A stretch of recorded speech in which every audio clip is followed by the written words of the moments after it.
Fala galera, tudo bem com vocês? Nessa questãozinha de hoje do Enem, vamos falar um pouquinho de oxirredução. Uma questão que foi enunciado, como perfil da prova do Enem, nesse caso, processo seletivo de 2019, segunda aplicação. Como é o perfil da prova, é um enunciado mais longo, um enunciado um pouco mais contextualizado e um enunciado que a princípio te fornece poucos dados para que você possa interpretar o fenômeno de oxirredução, mas o conteúdo cobrado em si, ele é até que bem direto, você consegue matar rapidamente a questão.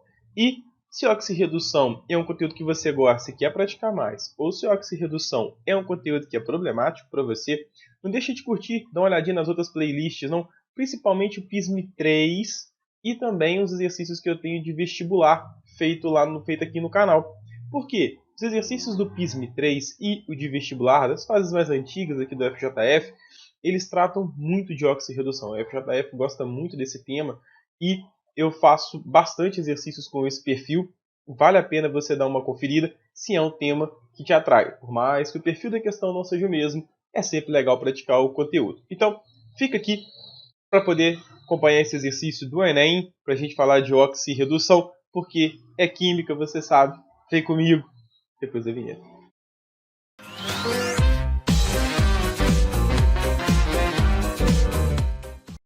Galera, olha só a questãozinha, ó, 110. Algumas moedas utilizam cobre metálico em sua composição.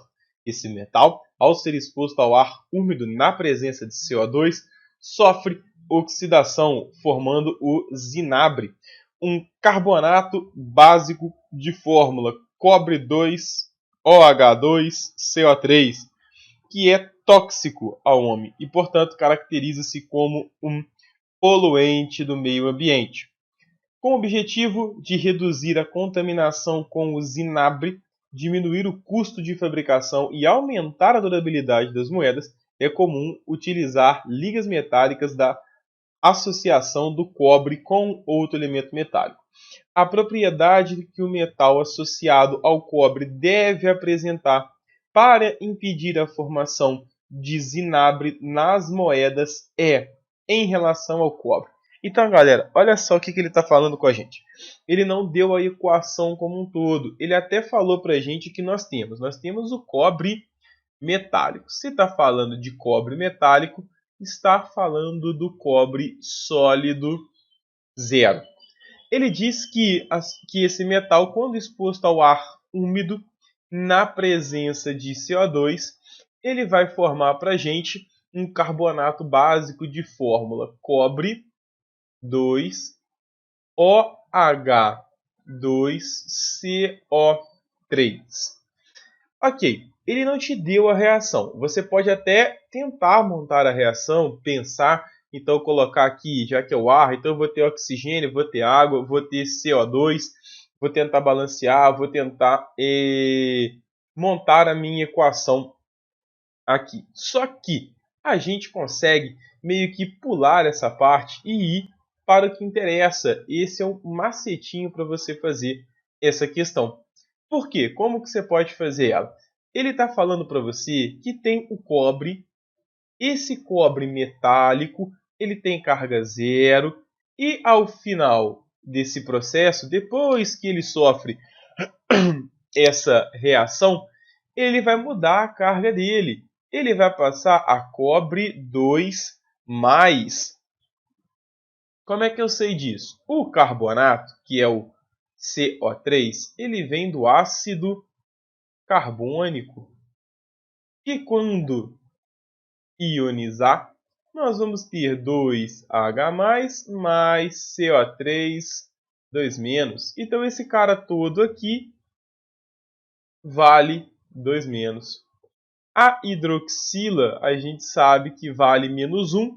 Como eu tenho duas hidroxilas, 2-.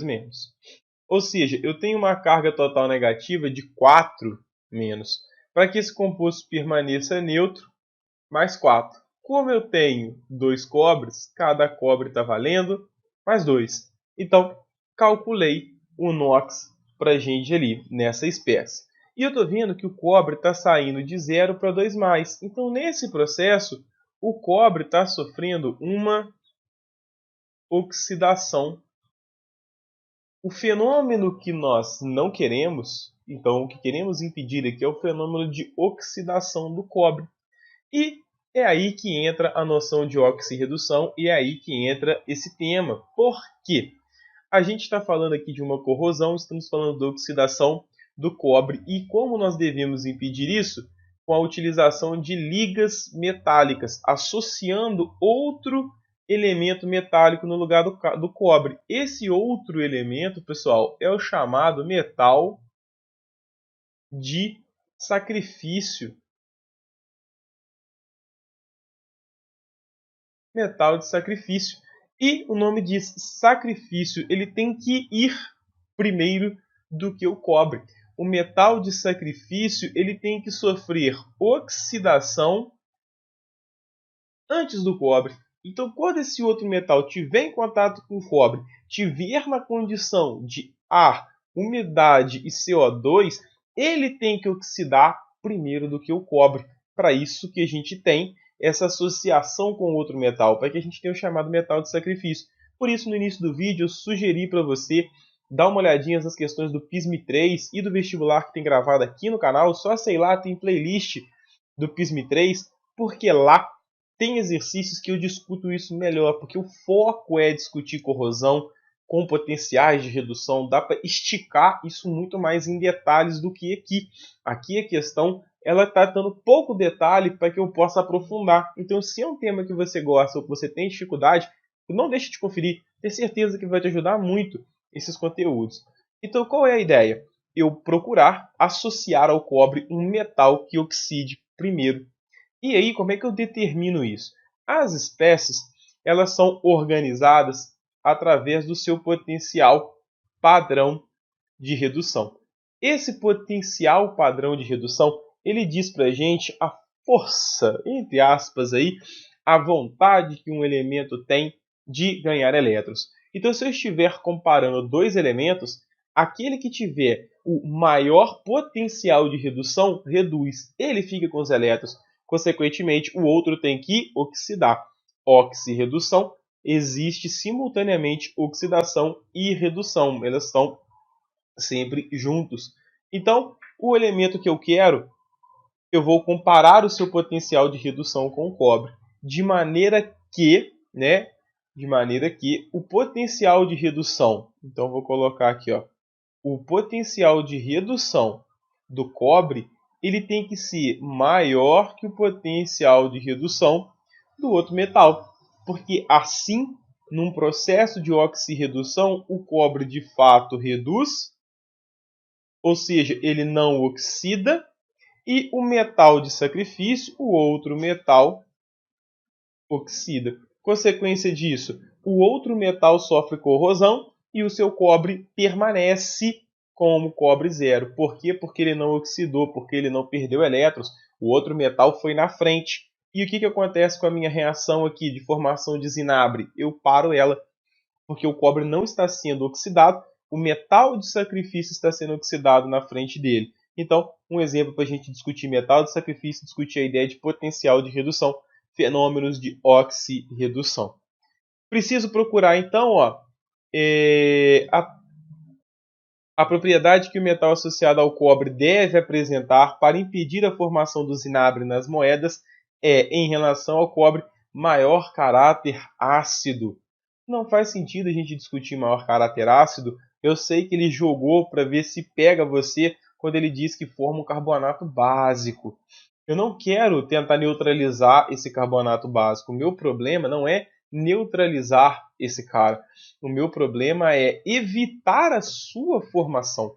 Como eu evito a formação desse cara? Eu evito a formação impedindo a oxidação do cobre. Por quê? Ele diz aqui no enunciado, com o objetivo de reduzir a contaminação com o zinabre, diminuir o custo de fabricação e aumentar a durabilidade das moedas.